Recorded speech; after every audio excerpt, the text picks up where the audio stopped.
We having a little bit of problems with my laptop here, so for the Zoom participants. First of all, welcome everyone. It's a pleasure to have you all here. We're here to discuss an OECD report produced by the Mineral and Extractives Unit of the Responsible Business Center in the OECD that produced two reports that are online. We sent the links. They'll also be available on the Zoom call. And a third report is on the way. The reports look at illicit gold mining in Venezuela. And as many of you who follow Venezuela, and I'm sure many of you do know, this has become actually a major source of income for the Venezuelan government, the Maduro government. But with it has come all of the attendant effects of illicit mining of any sort: human rights abuses, environmental degradation, funding of conflict, as well as corruption and money laundering. And the OECD report, as you'll hear, pulls apart a lot of these effects to discuss both how it is mined and shipped and produced, and then the channels by which it finds its way into legitimate markets. The first report looks at this more generally and looks at the supply chain of illicit gold in Venezuela. The second report looks at free trade zones and how the role those play in money laundering and the transfer of gold. And the third, which as they say is about to come out just in time for the Oscars, is going to be on maritime shipment routes for Venezuela's gold. I'm pleased too to have, we'll have David Sood, who's the author of the report, talk about the report itself. But then we'll also have several presentations to follow up. The first is to my left here is Christina Borelli, who's the founder of V5, but more importantly, is also the director of SOS Orinoco, who's been working on this more from a community perspective, the affected, mostly largely indigenous peoples in the area of Orinoco where illicit gold mining occurs. Then we'll have Ruth Crowell from LBMA talk about basically the practices and standards and the responsibilities of extractive industries when it comes to tracing the sources and the supply chains of the metals and minerals that are extracted. And then we'll conclude with Louis Marichal from the OECD, who'll talk a little bit about the report itself and follow up, and this within the context of other reports they've done. And this is not, the OECD has not just worked on Venezuela, it's worked on this in Burkina Faso, in Mali and Niger, in the Democratic Republic of Congo. So this is a long-standing and long arc of research that they've been doing, and obviously Venezuela fits very squarely into that. This is also part of Chatham House's own Venezuela initiative. We didn't produce this report, but the responsibility and honor belongs to OECD. But we also did a report on the regulatory framework and tax framework that's being proposed for oil and gas extraction in Venezuela. We did a report on the state of the electricity sector infrastructure in Venezuela. And we are convening a series of working groups with the opposition and the government and private sector investors and diplomats on the sanctions and on negotiations. The report of the last meeting we held, which was in Santo Domingo in December, actually just went online last night. So you can find that. And if you're interested, please let us know. We'll make sure it circulates. So without further ado, let me just go and start off with David Sood to talk about the report and his conclusions and implications. Then I'll turn to Christina and Ruth and Louis. David. Oh, there we go. Now we see you. Okay, there we have it. Okay. First of all, I'd like to thank everyone at Chatham House, at the OECD, who have been so supportive in the research we've done in this area, and my fellow panelists today and everyone who's attending. This, as has been pointed out, deals with really a kind of triptych of reports. The first of which dealt specifically with Venezuela, and was released in 2021. The second of which sort of widened the lens to look at regional flows, and particularly the role of free trade zones and those regional flows, many of which linked with Venezuelan production. And the soon-to-be completed third report deals with, while it widens the lens further and looks at various modalities globally, focuses on the risks attending maritime movement of gold, both intra and extra regionally. The situation in Venezuela, in relation primarily to the Arco Minero Orinoco, is one that actually, if we look back at it, started unfolding back in 2011 when Chavez actually nationalized the mining industry, and in a way created a vacuum that would all very quickly lead to some criminal encroachment. But it was really in 2016, with the inauguration of the mining arc, that we saw the conditions created for what we're seeing in Venezuela now. While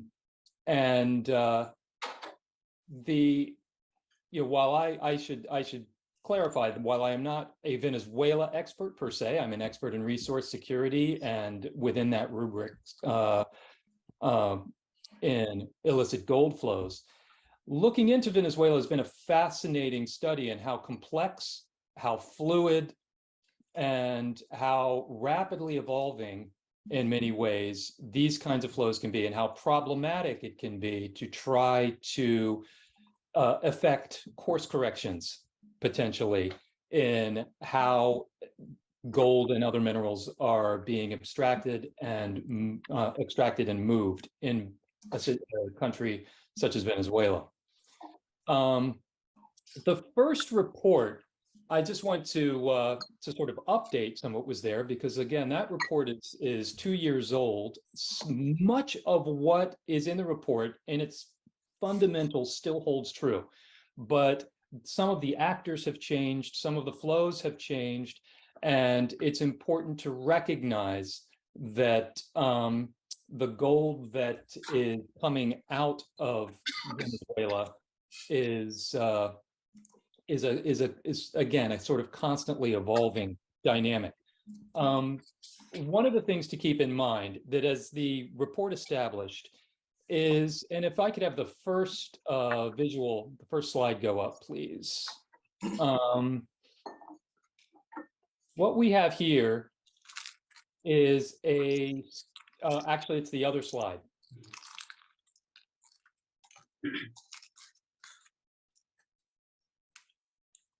If we could swap that out. Thank you. This is a schematic of essentially domestic flows within Venezuela. And the fundamental principle here, which remains accurate, is that you can divide gold flows in Venezuela into essentially two streams. You can see a key at the lower right: centralized flows and dispersed flows. Now, by centralized flows, what I mean is flows that, hypothetically at least, travel from mines through the parastatals that actually run the mine, CVM, Menerven in the case of gold, through their plants and other facilities to the central bank of Venezuela, where hypothetically it could replenish to some extent the depleted central bank reserves. It is worth, however, keeping in mind that Venezuela has no actual refining capacity. So whatever would reach the BCV, the central bank, would be gold doré, bars that are probably in Venezuela somewhere between 80 and 92% purity. They are not near the threshold of 99.5% purity that would make them essentially investment grade instruments. Now, we can't be sure of the current status of Venezuela's central bank reserves, as the government has not recently reported them, to my knowledge, but some of the centralized flow does appear to leak out of the country. And as you can see in the flow chart, in the form that it's taken since 2016, the centralized flow draws from a variety of sources, including tailings from old industrial mines, alluvial sand, small mine production, and so forth. And while Venezuela does not have refining capacity, one thing it does have, and this is a curious development, is a large number, dozens in fact, of cyanidation plants. Now, it's important to recognize, and I believe other panelists will speak more directly to some of the environmental consequences of the small mining in Venezuela. Mercury amalgamation is often used in mining areas, especially in small mining, to separate out gold from crude material, wholly apart from the environmental and public health impacts of that. It really doesn't extract gold very efficiently. You might get only a third of the gold that is present in a batch of material processed with mercury, whereas with cyanide, you will get far more than twice that. Now, there was an ambitious program that the first report details to establish a series of cyanidation plants, mainly in Bolivar state, that would actually have a nameplate capacity of producing on the order in 2021 of 75 tons of gold per year.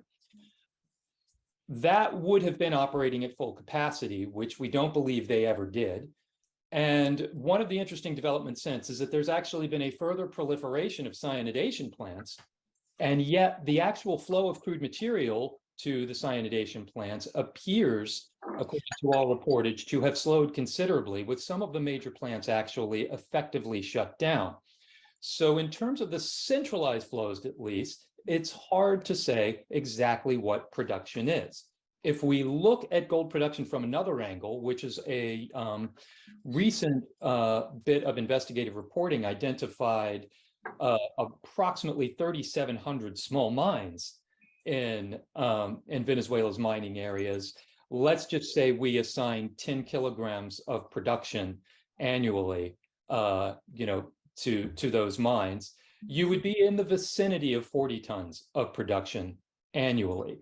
Again, it's very, very hard to ascertain what production actually is. There's so little visibility on Venezuela in general from the outside, and especially on these mining areas, where there is a complex ecosystem operating of small miners, non-state armed groups, including the ELN and FARC dissident factions, many of which have shifting and constantly evolving, sometimes contentious and even extremely violent conflictive relationships, among themselves and with Venezuelan military and security forces, while also sometimes, depending on the faction, collaborating with those forces in sharing the wealth that the gold produces. Now you can see that in the sort of dotted lines or hash lines here, the dispersed flows, which go in a range of directions, but you can see they mostly go abroad. The dispersed flows are precisely that. They are the routes by which gold leaks out of Venezuela in unofficial or, in many ways clandestine routes. All these various actors have their own agendas. And of course, you've got, again, this network includes, in addition to various criminal groups, other armed groups, government officials at multiple levels, from local officials to governors on up, to military and security personnel. And, in some cases, it involves sort of, taxes, vacunas, on miners. In some cases, people are granted mines politically. And in that context, it should be kept in mind that in Venezuela, gold is one of the currencies of loyalty, especially loyalty to the central government. So anyone, whether it's, military, another kind of politically exposed person, their loyalty is effectively ensured to some degree by their sharing in the profits of gold production in the Arco and nearby areas. And this has been extensively reported on. Occasionally, the government does actually move in, especially in, you'll see this in Bolivar state, to assert more control, especially over the gangs, the sindicatos, et cetera, that tend to be less coordinated or less cooperative in some ways with the government than, say, the ELN or certain factions of the FARC-D that actually are in more lasting working relationships with the government. They are, one of those operations has been underway really since October, November of 2022, in which many of the gangs and some small miners are being forced out of operations in Bolivar state. And now, when we talk about these dispersed flows, we have to look at where they go. So if now we could go to the other slide.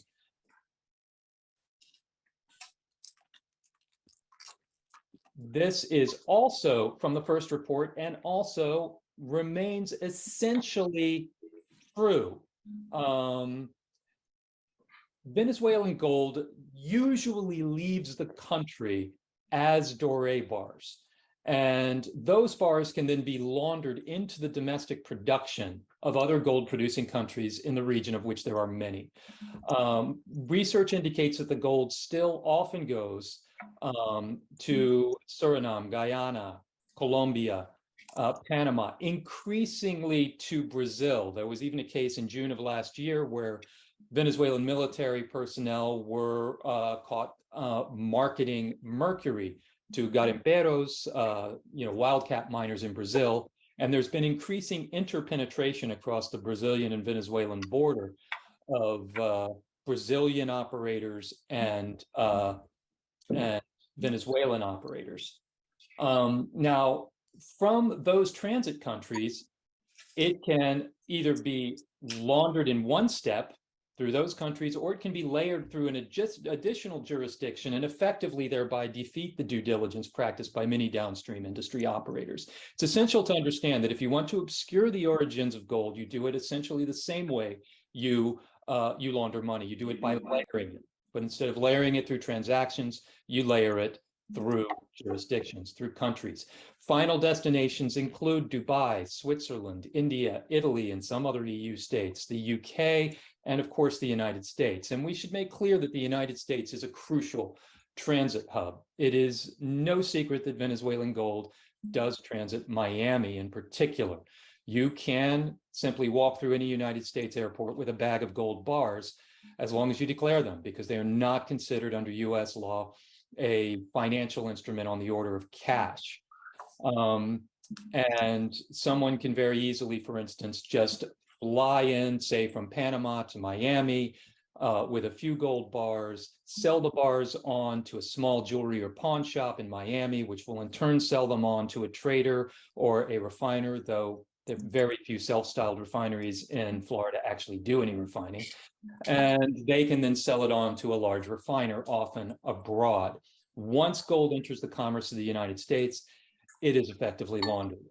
And of course, it's also useful to have the value of that gold placed in the United States.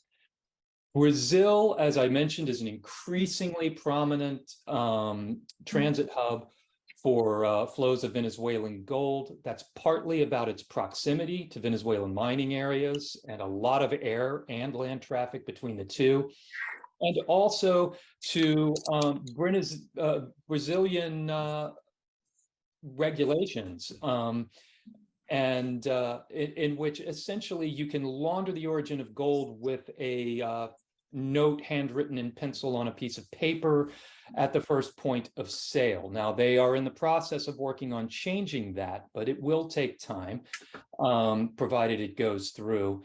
And it makes things really quite easy to add, for instance, Venezuelan production to the in excess of an estimated 50 tons of gold annually that are produced illegally within Brazil and laundered there. much of the gold that goes through Brazil and out of Brazil finds its way to Dubai and India in particular. One cause for concern since 2021 is the increasing exploitation of gold flows in Brazil, including flows from Venezuela by major Brazil-based criminal organizations such as the PCC. Also, another recent concern is the establishment of a new gold refinery in Pará state, owned by European and Surinamese interests in particular, some of which have been associated with illicit flows in Latin America and other locations around the world.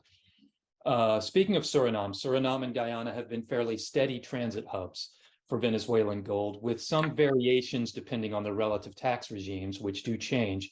But recently, Suriname has gained or regained, according to reports, particular prominence, serving as a transit hub where gold can be laundered before moving to a range of jurisdictions, especially European or even African.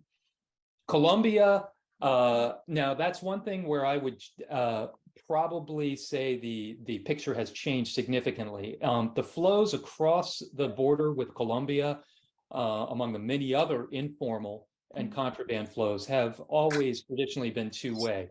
More recently, in the past year, gold has been flowing from Colombia into Venezuela in large quantities, to the extent that industry sources in Colombia are saying that as much as 40% or more of what normally hits the market, the domestic market in Colombia of Colombian production, is actually going in to Venezuela, Panama, and Ecuador.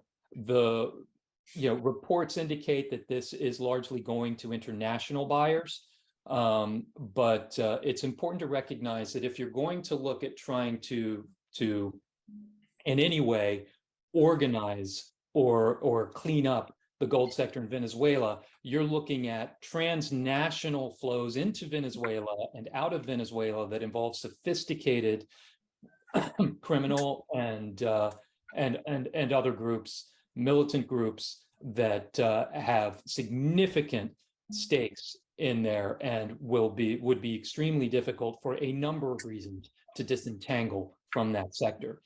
David, Panama, I hate to cut you, just it's a fascinating tour of the underbelly of the gold economy. Just we're running a little bit out of time, so we're going to wrap up because we have a couple other yes, I'm about to. I can guarantee. Yes, I would just like to flag up a couple of things.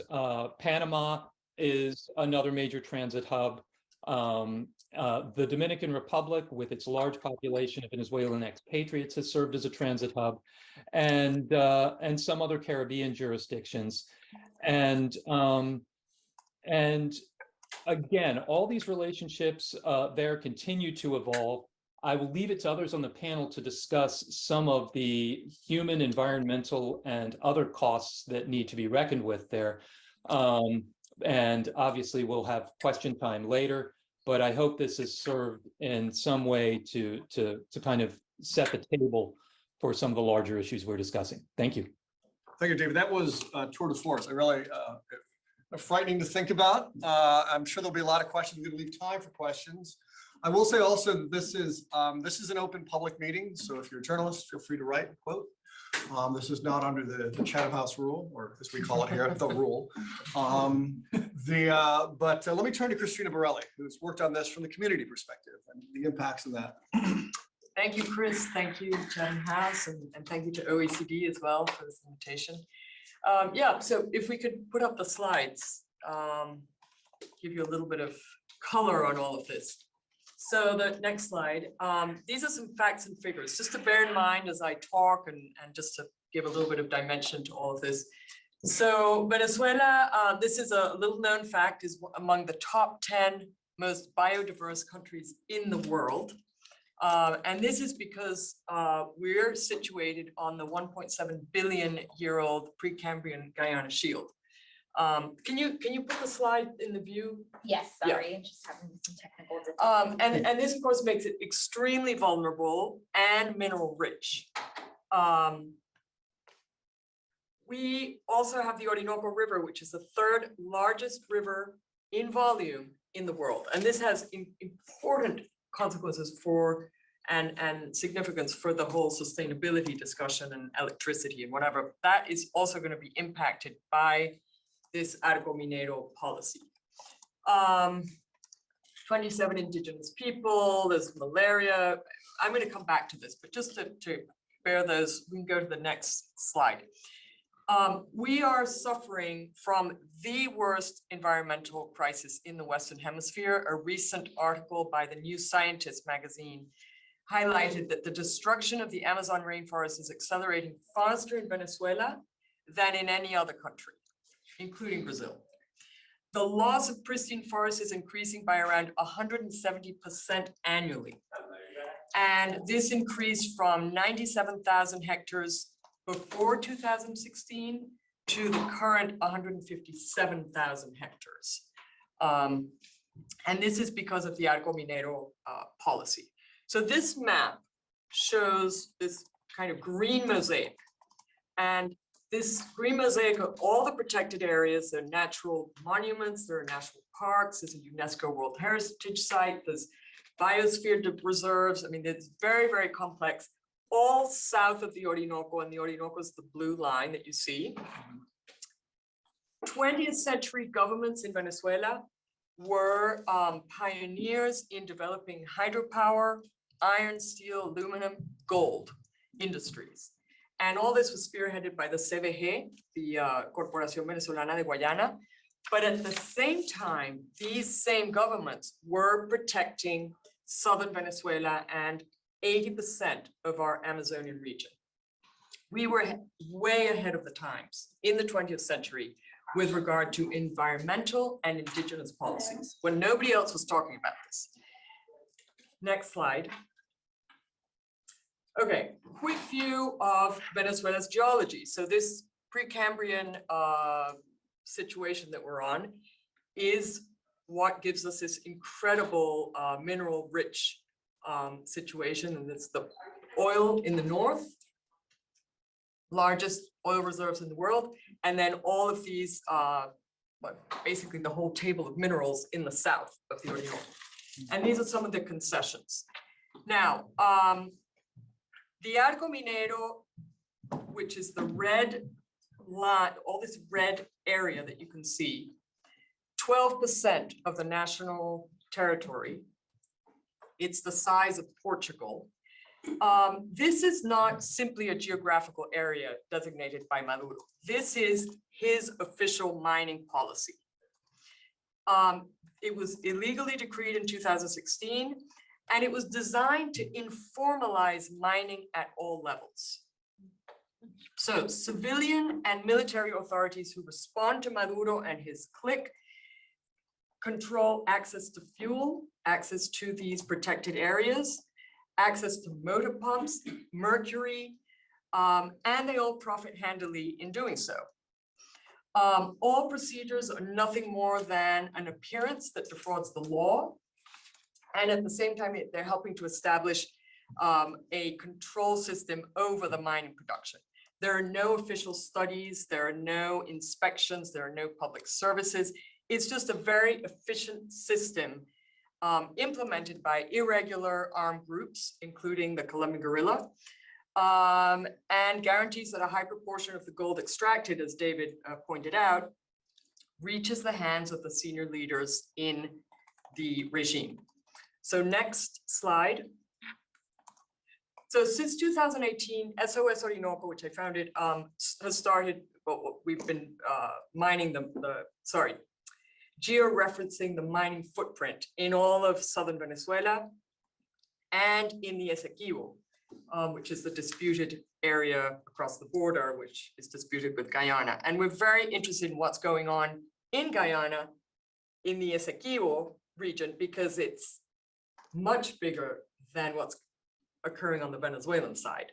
That's just a little data point there. And this is being driven by Guyana, but it's also spillover from the Arco Minero. Both the OECD reports and the UN Human Rights Council fact-finding mission to Venezuela highlight the rampant criminality, the human and environmental rights abuses, and the direct involvement of the Venezuelan Maduro regime in mining in Venezuela. And all the SOS Orinoco reports are supporting this. Next slide. Quick look at what's going on in Canaima World Heritage Site. This is UNESCO World Heritage Site, the home of the Angel Falls, tallest waterfall in the world, where mining is particularly intense. So all the pink that you see is the mining footprint. And mining is taking place and expanding along the Caroni River, which is all the left side of the green. And that is the main river which is feeding our hydroelectric power plants. So the Guri, Carhuachi, Macagua dam systems, they are becoming sedimented because of all this illegal mining. And there are now rumors that we're going to have to dredge because the life cycle of these dams is being destroyed. Next. As David mentioned, the impact of mercury is devastating. So mercury is being used, it's illegal to use mercury in Venezuela, but it's being smuggled and used massively. And this is impacting water bodies, soil, flora, fauna, slides. And it's impacting the human beings, most importantly. Indigenous people in particular. We did this was a confidential report so as to protect the authors, but the presence of mercury was detected in the Pemon population, and it was found that in most cases, the people who were tested, the mercury in these people exceeded the limits established by the WHO. Let's, do you want to wait until your slides are ready? Yeah. Okay, so yeah, why don't we do that? Yeah, sure. Happy to start. Yeah, sorry, a little bit out of order, but the slides were an important part of Christina's, and I'd already gone a little bit out of order. So Ruth, I guess the question is, what are your reactions to the OECD report, sitting where you sit? And Yeah, well, I think we welcome the information and delighted to have the reports from David presentation today, but also look forward to the third report coming out. And the reason I say we're delighted is that it helps us do our job as LBMA. So for those of you who don't know us, we're the world's independent authority for precious metals. We also represent the London gold market, which is the largest market in the world for gold. Trading on average is about $60 billion US a day. LBMA keeps the list of refiners who can deliver into that world's largest market. So being on our list is not a nice to have for refiners, it's an absolute commercial necessity. If they're not on it, they will be trading at a discounted price. And those refiners that we have taken off the list, certainly in my tenure, most of them have gone out of business. So it is an accreditation that's taken extremely seriously by the industry. And part of that is because you have the world's largest single point of demand when it comes to investors. And for over 350 years, the question has always been on quality. Most of that has focused on, is it really gold? And given the high cost of it, it's not something you want to get wrong. And certainly because it's a wholesale market. So in terms of the size of bars, we're not trading in the small ones. It's all the 400,000 ounces. So if you think about the recent gold prices going over 2,000, et cetera, this is something you want to be very clear about. So in 2012, we extended our role in terms of quality checking beyond the metal content and included ethical sourcing. We most recently have expanded further on the sustainability side of things in 2019. So when I say in terms of doing our role, I think the information David has given is extremely helpful, partly because of the sanctions that were put in place by the US. Certainly there was extreme interest in ensuring that this metal was not coming into the supply chain and ultimately going into investors' hands. But as he rightly points out, I think criminal networks are quite clever in how they try to disguise this. So having more information as to where the gold flows are going allows us, as well as the refiners and the auditors, to do their job. So we require all of our refiners to go through an independent third-party audit annually. This includes a breakdown of exactly where they're getting the material from. And one of the role of our team is to look at that information and to sense check in terms of, does this match up to what we know about producer countries? If you have what is claimed to be mined gold coming out of a country that doesn't have a gold mine, it's a pretty big red flag. So it's making sure that we gather as much information as we can. So the refiners can be checking their due diligence, the auditors checking them, and then ultimately LBMA providing a further check. So that's kind of my long-winded answer to your question. So I think we welcome the information. We think that having the more information that we can have is more valuable.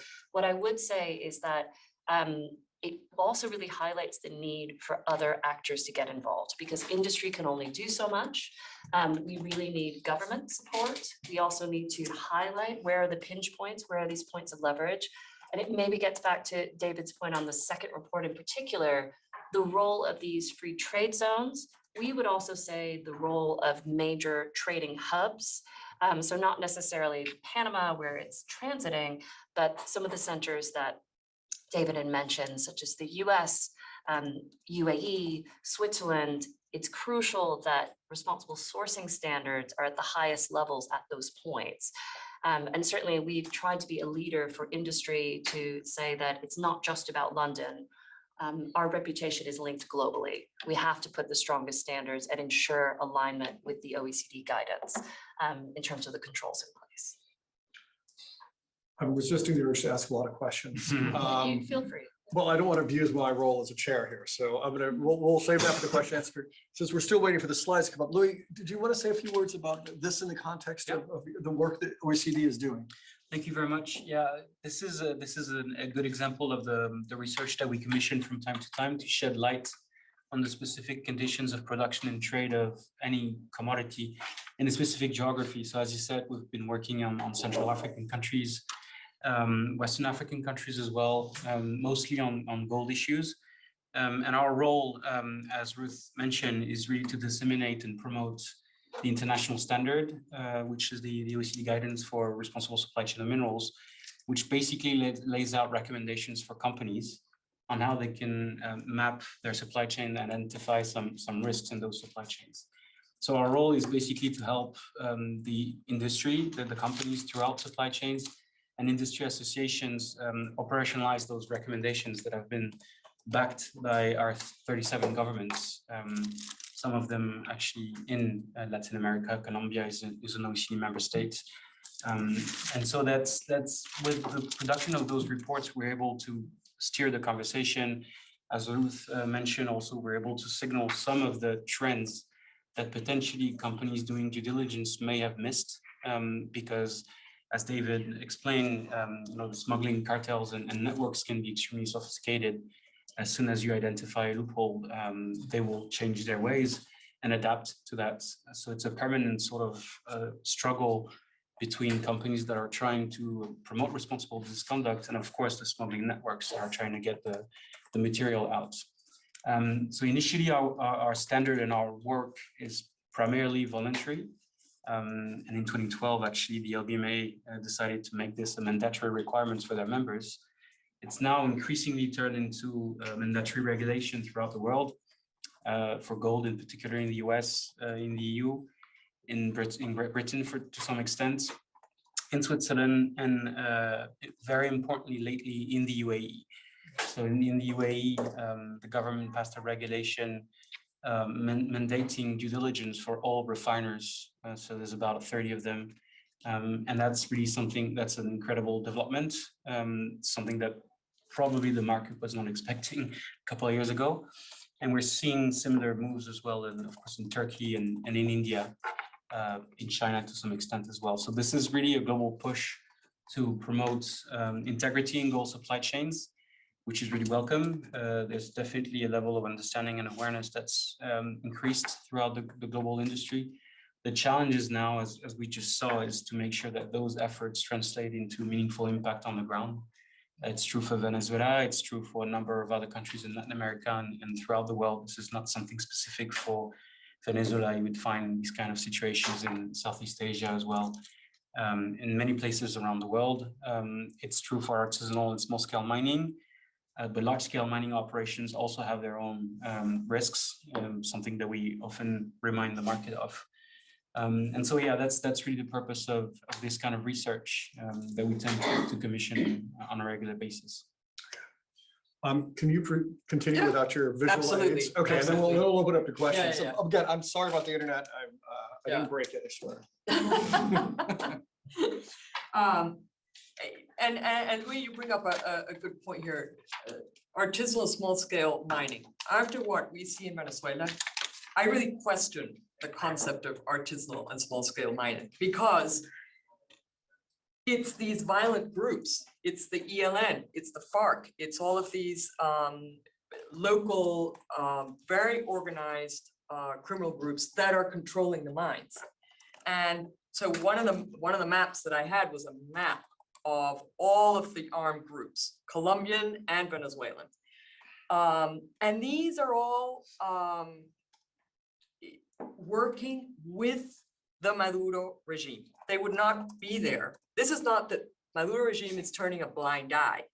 No, it is well documented that they are working in partnerships with the military and the civilian authorities. We've heard about this operative, David mentioned it, since September of last year. They've been going in, they've been trying to displace the armed groups that are kind of in rebellion to the regime. So it's not that they're trying to take them out because they're gonna, install some good, international mining company. No, they just want to take control and make sure that the armed groups that are there are working in partnership with the local authorities. One particular area is Yapacana National Park has been very much in the news.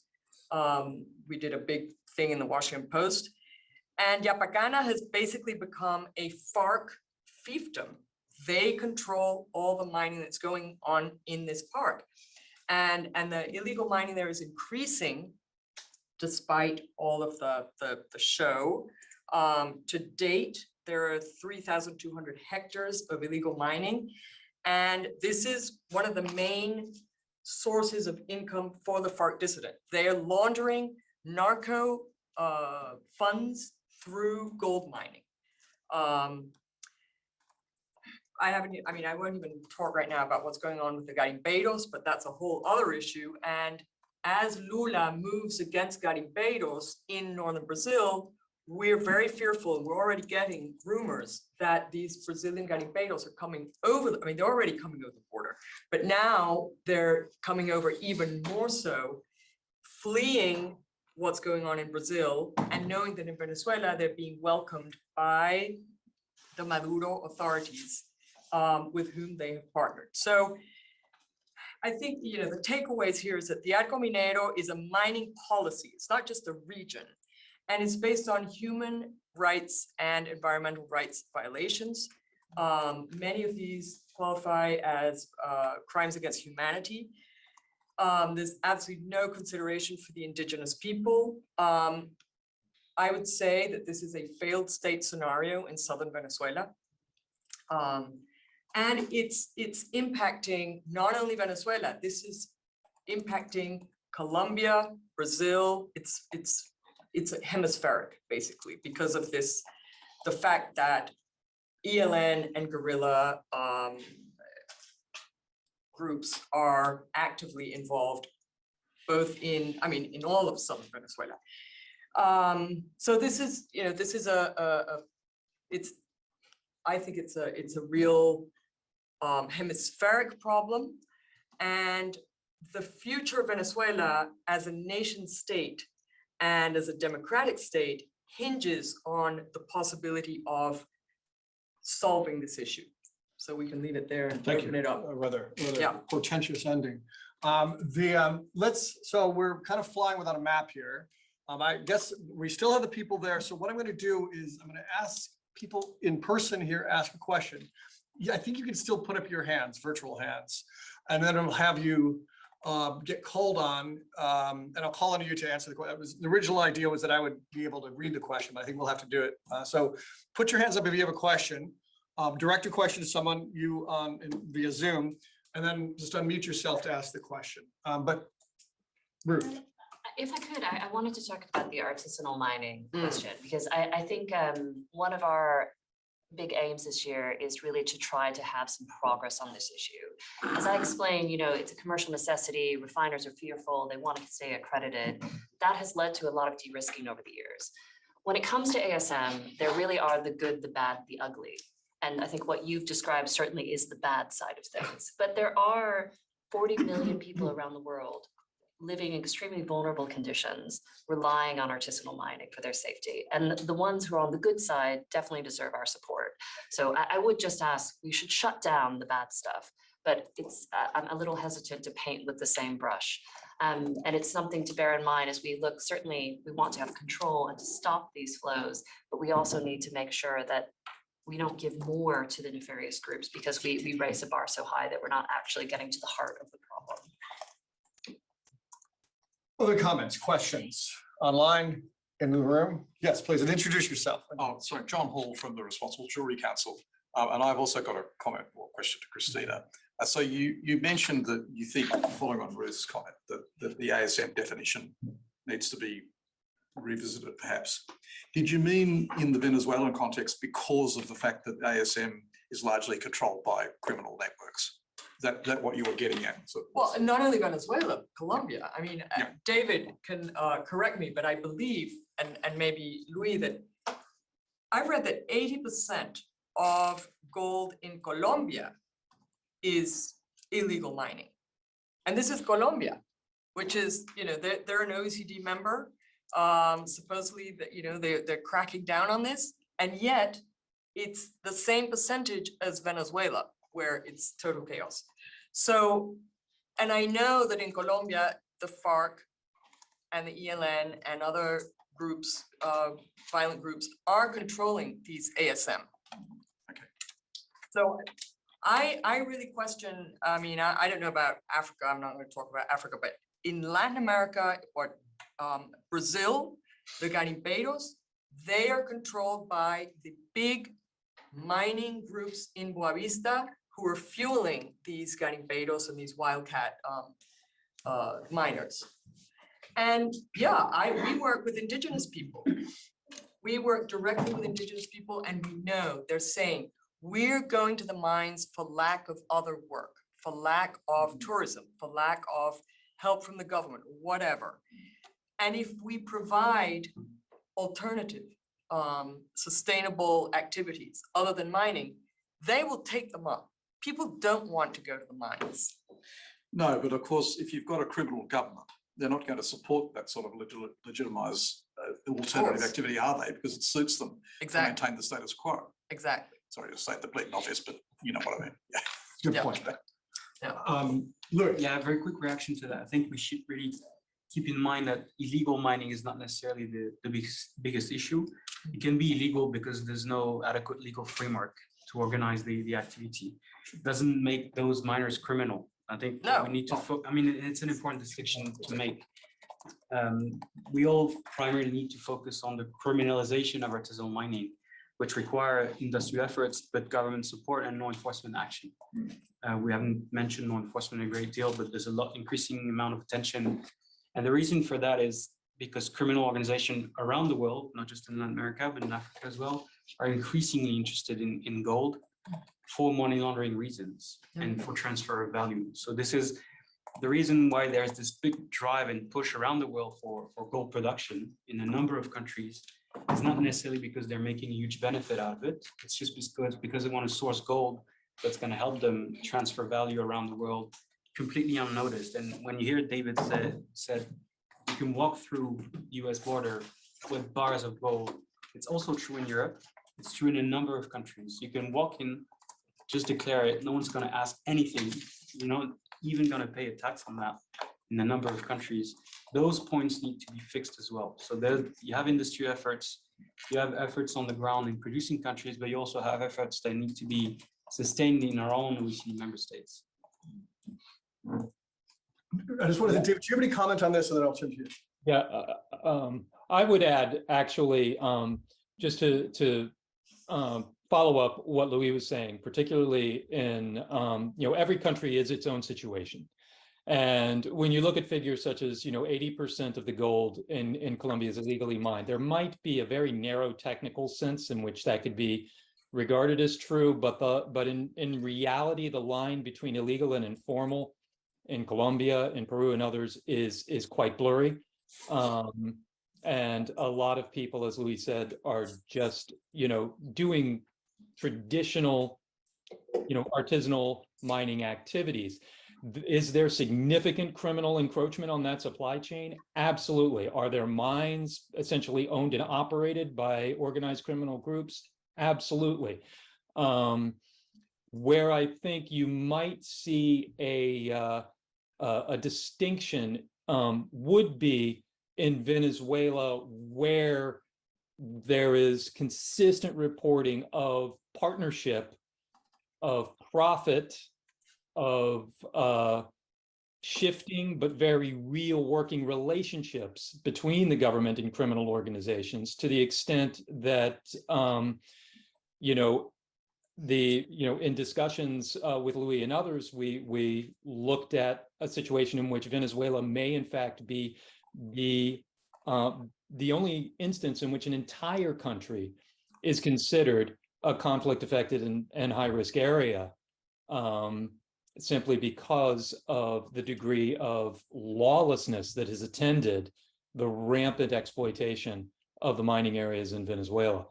It's and so in that context, I would agree with both Louis and Ruth that it's crucially important to engage with and try to, insofar as possible, mitigate risk and rectify, the situations and circumstances of small and artisanal miners around the world. Otherwise, you do run the risk of just a lot of firms, a lot of refiners, traders de-risking and creating even more dire conditions for people who really need to rely on this means of income. It is an enormously challenging task, but it's one that I think we have to take on.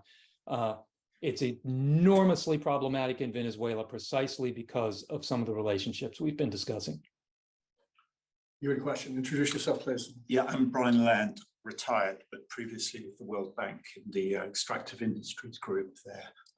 Just a technical clarification, please, perhaps from David.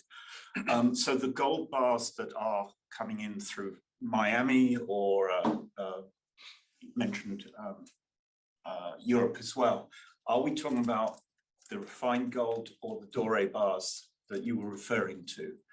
And if it's not doré bars, but refined gold, where is the refining taking place? What's your best judgment on that? It's primarily doré that's coming in, and ostensibly to be refined in Miami.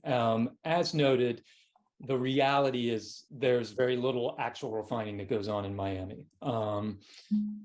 Often gold can be simply sort of flipped through Miami to go to proper refiners, whether in the United States or Europe or elsewhere. Does refined gold come in as well? Yes, but that's gold that's often, it could be coming from grandfathered stocks. It could have been refined in a couple of other jurisdictions, whether it's Brazil. There are a couple of places in Colombia where it could be done, but primarily what's moving is doré. We have two participants from Zoom who have raised their hands. At the risk of both of you talking at the same time, unmute yourself and ask the questions. Whoever unmutes first gets the first question. It's a race. They're either feeling shy or they can't find their unmute button 3 years after COVID. I think maybe if we take in-person questions, we should get our Wi-Fi set up back in a couple of minutes. So Oh, really? it may be easier once Okay. the internet connection is restored to bring in the virtual. It might not be permission to speak. David might have been. No, could be. Other in-person comments. Please introduce yourself. Hi, my name is Luis Polanco. I am Venezuelan. My question is, well, first of all, thank you for the time and effort, and I think the courage to bring light to these issues, especially considering the personal risk of facing the Venezuelan government. My question is, we've talked about the deep ties of the Maduro government and the armed forces to the illegal mining sites. Is a regime change necessary to curb this illegal mining? And in case there's no regime change, what can be done to sort of reduce the humanitarian and environmental impacts? Would you, is that, you have a specific, Cristina. Cristina? So, I think optimistically, it would be great if the Maduro government took note of, what the OECD is saying and so forth. But unfortunately, I think they're so invested in this mining policy and in this business model that it's very difficult to extract themselves. Managing an oil enterprise like Venezuela is extremely complex. They did not reinvest in oil. They did not maintain the oil industry. They decided to turn it into a narco laundering industry instead. And now it's very difficult to get that oil industry up and running, and it takes billions of dollars. But doing this kind of chaotic mining is actually very, very cheap. All you have to do is give people access to fuel, mercury, and some motor pumps, and off they go. They do their thing, and it's very efficient. All the money, the revenue goes straight into their pockets. It's not a complex industry like the oil industry. So for the Maduro government, I don't see any real incentive to turn this into a sustainable industry. Other questions? I have one. Yes, please, introduce yourself. Hi, I'm Brendan Gill from the Foreign Office. I think this question is probably for you, Cristina, but it's I'm not sure if we have representatives from Colombia, Panama, and the Dominican Republic here today. We invited them and they didn't come, nor did the Venezuelan government. We do have the dean of the Latin American ambassadors here, Ambassador Romero from Honduras. He did attend. Yeah, and the former ambassador from Peru, Susana de la Puente. Thank you, Susana. Yes, it's whether what's your suggestion on how we can engage better with those countries on this issue? And also, do you have any thoughts on the new administration in Colombia and the Paz Total agenda, whether that could have an impact? I mean, with Colombia, the Duque administration was doing pretty well. They were trying to crack down on the situation. With the Petro administration, we have our concerns because, as you know, they're trying to broker a deal with the ELN. The ELN is the main partner in gold producing with Maduro. So again, what's the incentive? I don't see any incentive on the part of the ELN to give up their business, give up their arms. I just don't see it. And with Petro, I don't know if he's just wishfully thinking that he can wish this situation away. And we heard from David that now gold flows seem to have reverted. Now there's more gold coming in through Venezuela than Venezuelan gold going into the Colombian stream. So the jury's out on there. And also with Brazil, we're very concerned about the impact, kind of the balloon effect of the Lula policy to drive out garimpeiros. So unless Lula puts in place an alternative program for all these miners to do something else or to go to other mines, they're just going to come over into Venezuela. If I could comment on that further. Yeah, make a comment, please. Yes. The situation in terms of, if your question addressed Colombia, but also, for instance, Panama and the Dominican Republic, and essentially, if we are to engage with those transit hubs, first of all, it's very, very difficult to trace some of these flows. But one thing that it's very important to recognize is that we're not simply talking about one kind of gold flow here in the sense of illegally mined gold or gold that has been mined or attached itself to criminal organizations. There is also a sort of second kind of criminality here that is global and it's extensive and it's in all these transit countries, and that's gold-based money laundering. Where there are these gold flows, there is a lot of money laundering. There are quite a few techniques for doing it, and it is in some ways an embedded form of illicit activity or illegal activity, including some transit countries. So there are going to be certain pockets of resistance to, in almost any country, to a meaningful crackdown on inflows of high risk gold. That's something that every one of these countries is going to have to confront. And I think also the so much of the criminality happens so far upstream that by the time it hits the transit countries, in some cases, it's laundered so quickly that it's difficult for authorities to get visibility, especially if it's being merged in remote areas into mine production. It's very, very difficult for authorities, even with the best of intentions, to get adequate visibility on it.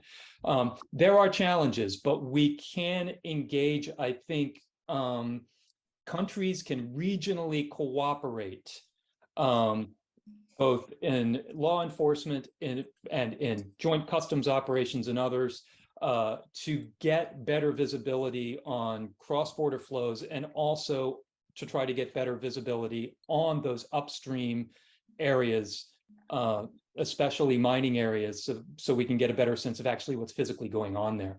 That would be one way that support could be offered if it is readily taken. Thanks, David. Actually, our Zoom is back up. I do understand one of the people who had a question can unmute. So if you are that lucky participant, please unmute yourself, and then another person. Nasser? Unmute yourself. Hello. I haven't heard the word Lebanon, since it is a transit and producer of drugs, narcotics, and there are originally Lebanese networks in South America. Venezuela, the border between the three countries, Argentina, Uruguay, and Brazil. I know Lebanon doesn't produce gold, though the central bank has lots of gold stored far away, perhaps in America, and some inside Beirut.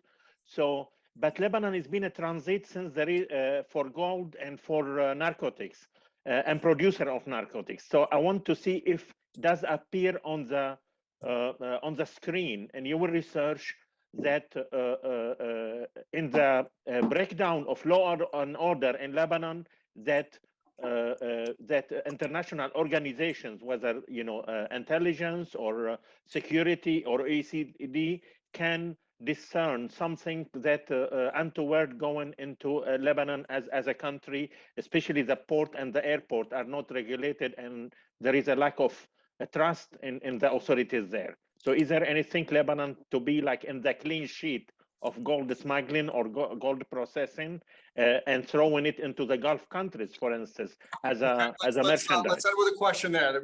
Thank you. David, Lebanon, Gulf countries? Short answer, yes. Essentially, as I imagine, Nasser, if I may, there's a large Lebanese and Syrian diaspora in the Caribbean region, and also particularly in the Venezuelan Colombian border. Actually, on my father's side, I descend from that diaspora, and there are very high-ranking members of the Venezuelan government with very strong roots in and links to that diaspora, and there are also criminal organizations that are linked to that diaspora and exploit some of the kinship and other networks that are there and that are, of course, mostly entirely legitimate. Have we seen evidence, for instance, of Hawala networks, informal banking networks being used to move gold, or gold being used as a mode of value transmission in networks linking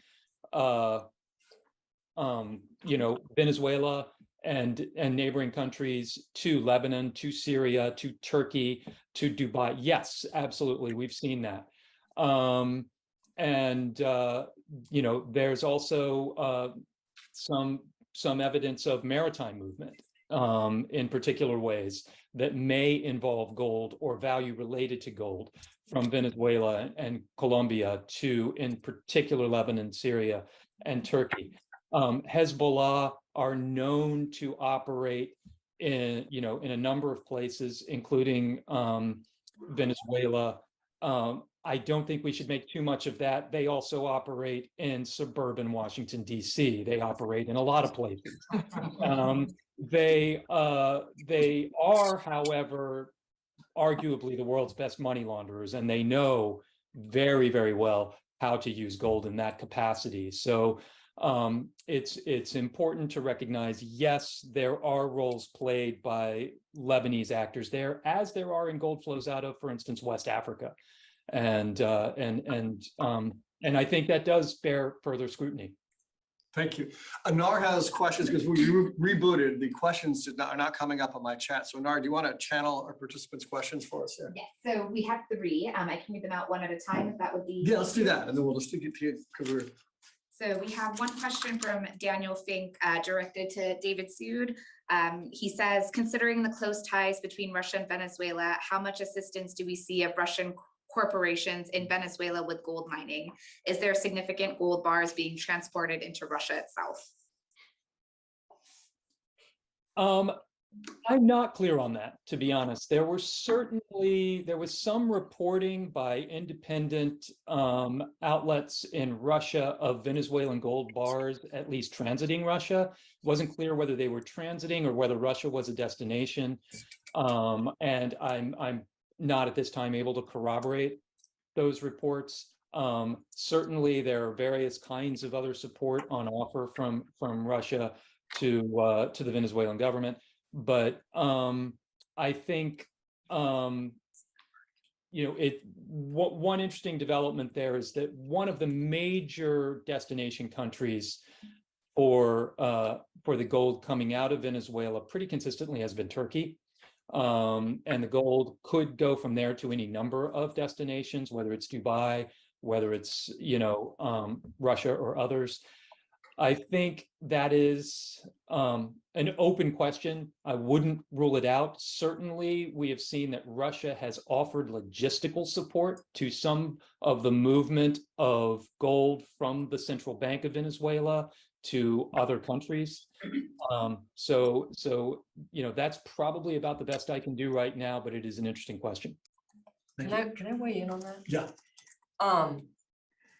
Originally when the Arco Minero was decreed in 2016, they opened up to a licitation. And it was the hope of the Maduro regime that international mining companies would come in, Chinese, Canadian, Russian, from all over the world. And they did, and they participated in the licitation. Concessions were given out. Iranian companies were also present. None of them, when they went down there to supposedly take control of their concession, and when they saw that it was in the hands of these illegal armed groups, they said, heck no, there's no way that we can send our employees into these areas and literally fight to gain control of the concessions. So although they're not there, I think that any possibility, any sort of cleaning up of these mines, we're going to quickly see Chinese and Russian and Iranian investors coming in and mining companies trying to come back. So I think that's something that we all need to, bear in mind, that if there's any shifting on the ground, we're going to see these people come back. Next question, Nar. So we had another participant submit their question anonymously, so I will read it on behalf of the participant. They said, Venezuelan also here, but will remain anonymous. How are any refiners around the world exporting anything from Venezuela, gold, but also tin, et cetera, able to conduct due diligence and remain on industry lists as responsibly sourced? Personally, I don't think it's possible, and I would like to understand how third-party audit systems are continuing to list Venezuela on country of origin lists and allow refiners to continue to do this. I'm going to take the opportunity to put Ruth on the spot on this. Sure. Sorry. Venezuela is not a country of origin on our list. And that's been following the US sanctions that came out. And I think a question gets asked in terms of what would we do if there was alleged links. There's actually a clear example, which we published in terms of as a case study on our website, is you mentioned Turkey. So there are pictures of government officials from Venezuela in Turkey and clear knowledge about gold flows. So we do have refiners who are listed in Turkey, and we followed up on this. We also asked them to have a focus, what we call a special audit, so above and beyond the annual, to say, to ensure there's nothing coming from Venezuela. So from our side of things, there's nothing coming directly from Venezuela, certainly. But I think the challenges that we face as a global community in terms of how liquid gold is remains. And there needs to be more controls at free trade zones, at gold hubs around the world. David, do you have a comment on that? And Louis also, if you yeah, I would simply add first a couple of things.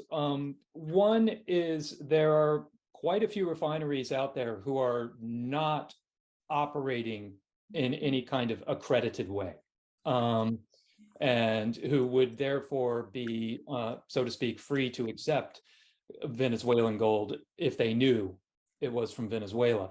You're also looking at a situation where, again, it's, gold is not narcotics. It's not an intrinsically illegal commodity. And it is not that difficult to layer it through a few jurisdictions and launder it in such a way that even an accredited refiner doing their best enhanced due diligence will have it'll be a challenge to identify that country of origin.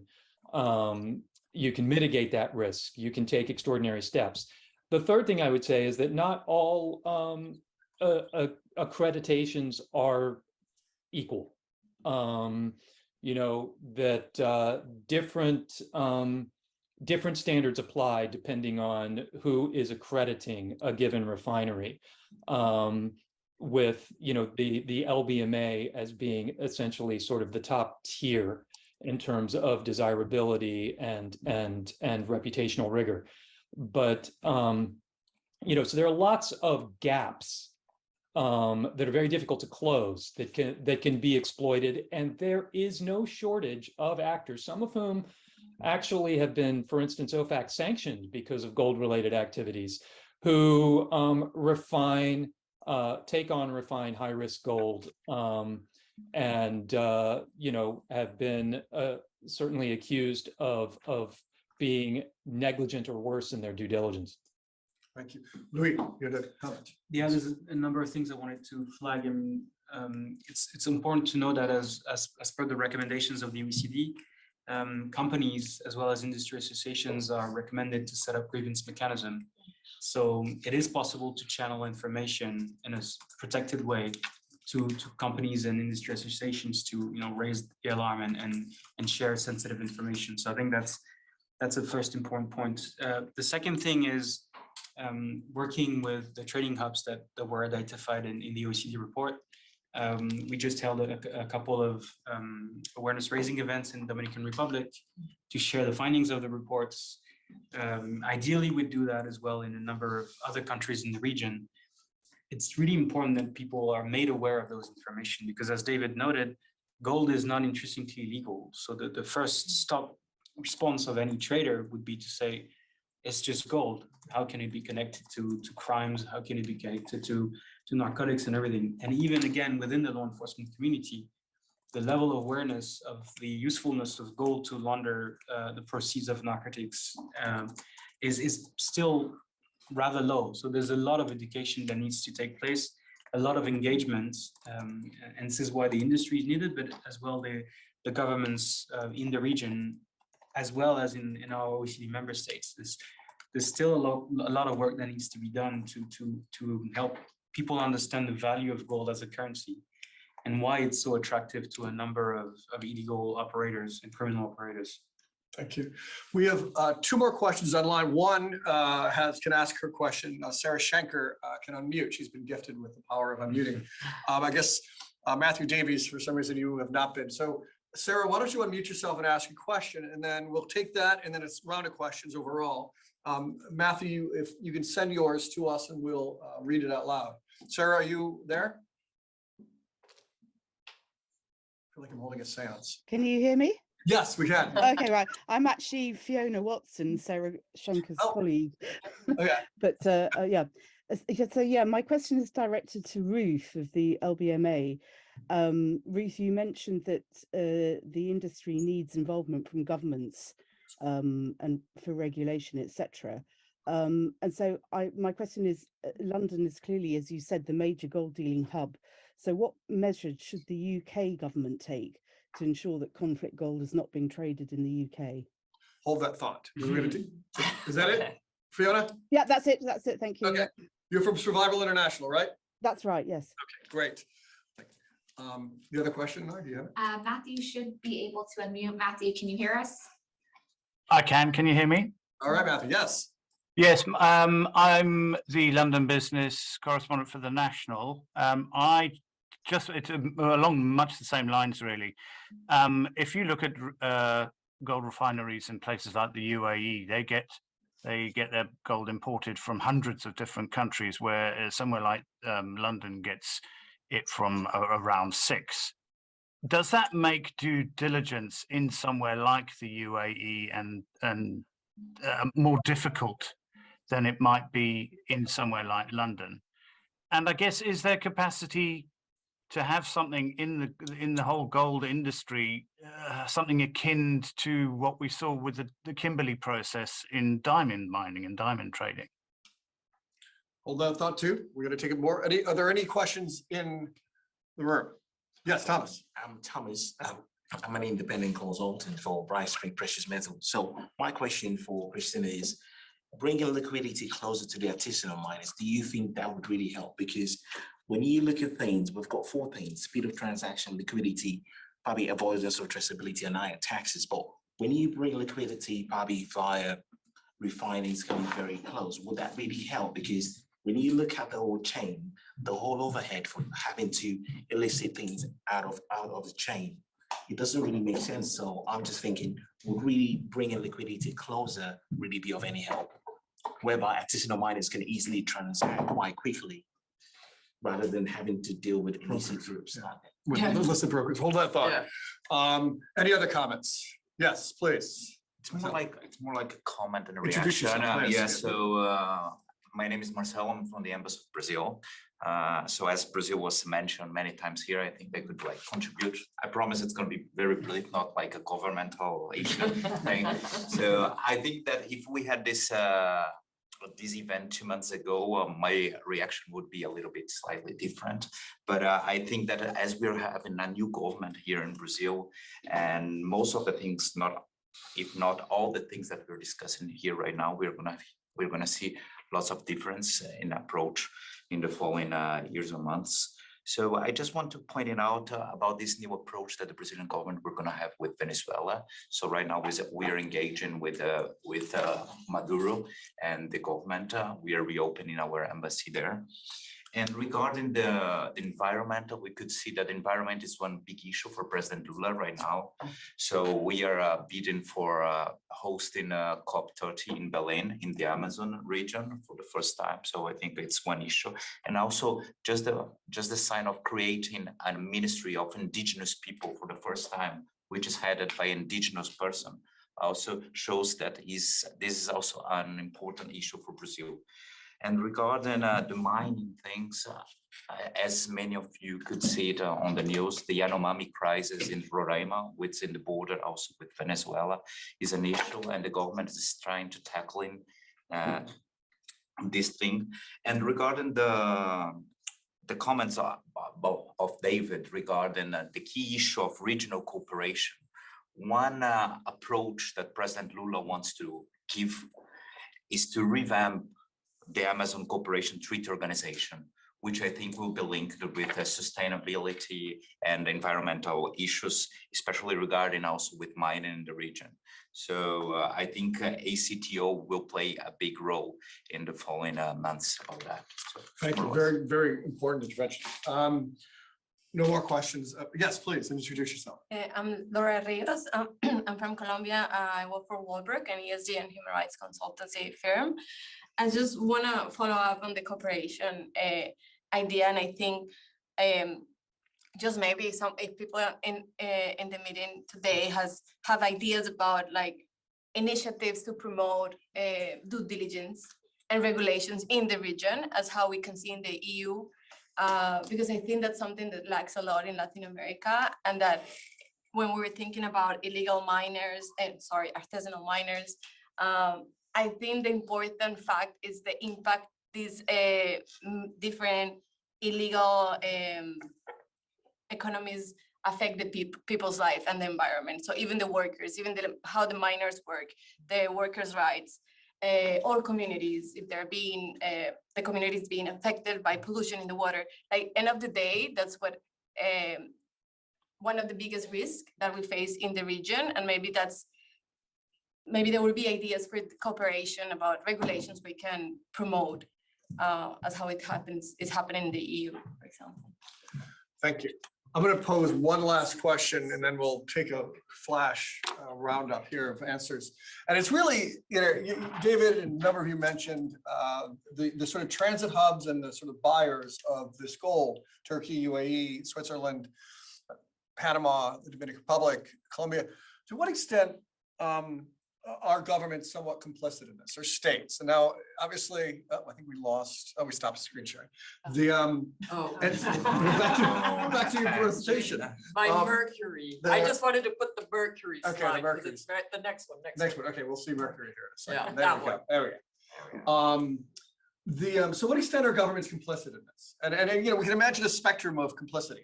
If some just willing or willfully ignorant, others actually are actively engaged. And of course, there are different layers of government, militaries, and the like. So I'm just curious, David and everyone else, we look at Turkey and some of these other countries, how much of, what are they complicit, and if so, to what degree? So we're going to go in reverse order. Louis, we'll go with you first to answer these questions. There's a couple of questions that I was interested in taking. So on UAE, I think it's really important to acknowledge the fact that we've been working on promotion of due diligence in Dubai and the Emirates for a number of years through the Dubai Multi-Commodity Center. And I mentioned that piece of regulation, which is a first for a non-OECD member, non-OECD country to adopt. So how do you do due diligence on multiple sources? The entire OECD approach is about risk-based. So you start with the riskiest sources of supply, and then you walk away from that. So that's something that companies need to get comfortable with. Companies need to do their own due diligence and do their own risk prioritization. So what is the most likely risky source that I have in my company? I start doing due diligence on that, and then I move on. It's a permanent process. And there's a lot of education that needs to take place, not just in the UAE, throughout the world, on what actual meaningful due diligence is about. And we're very grateful for the government of the UAE to have adopted that regulation. It sends a very powerful signal from the top. It's not something that's nice to have any longer, it's mandatory. And the UAE is very knowledgeable and understands the reason why it's been asked to do this. It was part of the reasons why they were put on the gray list by the Financial Action Task Force. Turkey, the same, and Brazil is undergoing its evaluation under the Financial Action Task Force. This is something that governments really, to your question on complicity, I wouldn't use that word. It's more about understanding and awareness of the risk associated with gold trading and production. On initiatives to promote due diligence in the region, I would just flag a very interesting example that has come up over the years. We've been primarily working in the regions of the Great Lakes of Africa. And in that region, the 12 states of the International Conference of the Great Lakes region, which is a regional body, have developed what they call a regional certification mechanism based on the principles of the OECD guidance, basically whereby any export of gold, tin, tantalum, and tungsten from those countries need to be supported by a certificate. But it's not a certificate like the Kimberley process. It's not attached to the piece of material that you're sending out.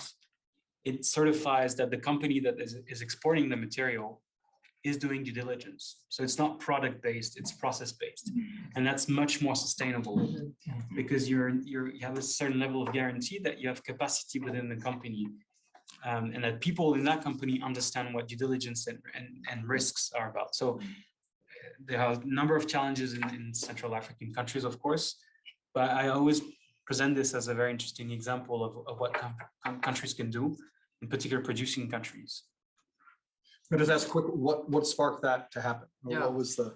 Initially, what sparked that to happen is, the ongoing conflict situation in the Great Lakes region of Africa, reports by a UN Security Council mandated experts, the US Dodd-Frank regulation at that time, reaction by the DRC government that, declared an embargo on the production of minerals, a bunch of factors that led those countries to say, okay, we need to do something about it. So that's something that Latin American countries could be looking into. Doesn't necessarily need to be exactly the same thing, but it really demonstrates what governments can do when they decide to cooperate on those issues. Thank you. Ruth. The So alarm came just in time. Yeah, no, sorry, I brought my notes. No, thank you. No, I think really looking to the OECD guidance, there's recommendation for all stakeholders, which include government. So there's a lot of knowledge there. I think also one of the key pressure points that's identified in the guidance is the role of the refiners and the need for independent audits on those. So we oblige those on our accredited refiners. But as David very rightly points out, there are so many refiners around the world. I think we're commonly asked how many. It's almost impossible to put a number on it because defining what is refining. And I think one of the challenges is it's easy to refine gold, unlike other metals, say the PGMs, where it's much more of a technical process. It is something that can be done in a small operation. So I think it leads me in terms of what could the UK do? One, the OECD, but we tried to distill that a little bit further as LBMA in saying major hubs, there's really three things that need to happen. You need to make sure that there are OECD aligned audits on all refiners. So not just the big guys, because we're covering the big guys. They've got to be able to deliver into that huge market. So they've got to be doing 10 tons a year. And there's all sorts of requirements above and beyond. The other is elimination of cash in the supply chain. And then the final is recognizing the impact of these controls. We also have to have a meaningful approach to ASM. We can't just paint them all with the same brush. We need to shut down those who are criminal networks, but we need to find alternative income or formalize the input of the more vulnerable. So that's what I'd say. And I think the final question asking about saying UAE versus London, I would say in terms of our refineries are actually sourcing all over the world. So in terms of, if you have a look at our annual report we put out, we do country of origin in terms of where all the metal, gold and silver, for what it's worth, is coming from. And then we group in terms of jurisdictions, if there's a country or a region of over 3 refiners, what refinery it's going to. So you have more transparency there. So I think it's not the same to say, I think the major gold refiners are sourcing worldwide. So I think the challenges are the same regardless of hub. Louis, one, yeah. Very quick addition, thanks to my colleague Luca online. The government of Colombia is actually currently updating its mining regulatory regime and pushing for due diligence in gold supply chains. So that's a good example of a country that's taking due diligence in its own hands in the region. Great, thank you. Christina, also the very shocking and sad. Great. Yeah, I just wanted to put those images there because it is shocking. And complicity, yeah, the Maduro regime is pushing the smuggling of mercury into Venezuela, into ASM. sadly. And yeah, I totally agree. You have to have all of these pressures like what you've been able to do in Africa. I know that UN Environment has a team that has specialized in negotiating and pressuring particularly the African countries into cleaning up their act.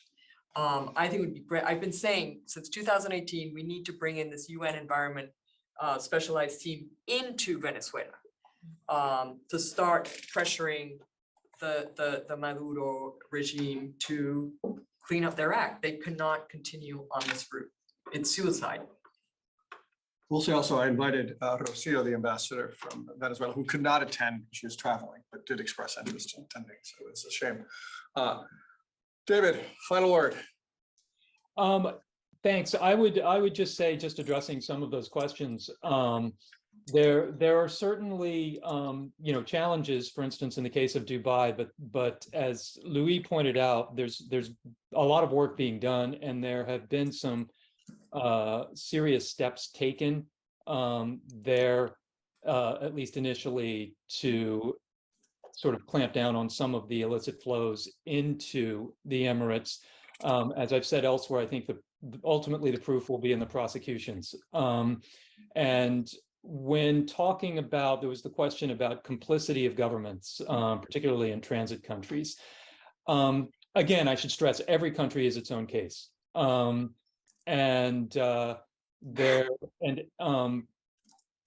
has been pointed also, there are layers to government and different arms of government, and it can range from very, very sort of rigorous enforcement in one country that still can't quite catch everything, to some countries where there has been a long and documented history of entanglement between security and law enforcement and organized crime. And then there are also countries where there are powerful entrenched interests that have a stake in the illicit financial flows that are enabled by this gold. So it varies, but I think, properly incentivized and with significant pressure from neighbors, and again, this is about regional cooperation, you can, in a sense, get governments in many cases to dial up the pressure on these illicit flows, if nothing else than to spare themselves potential reputational harm. Thank you. To conclude, we had at one point 82 people online. We have more than 25 here.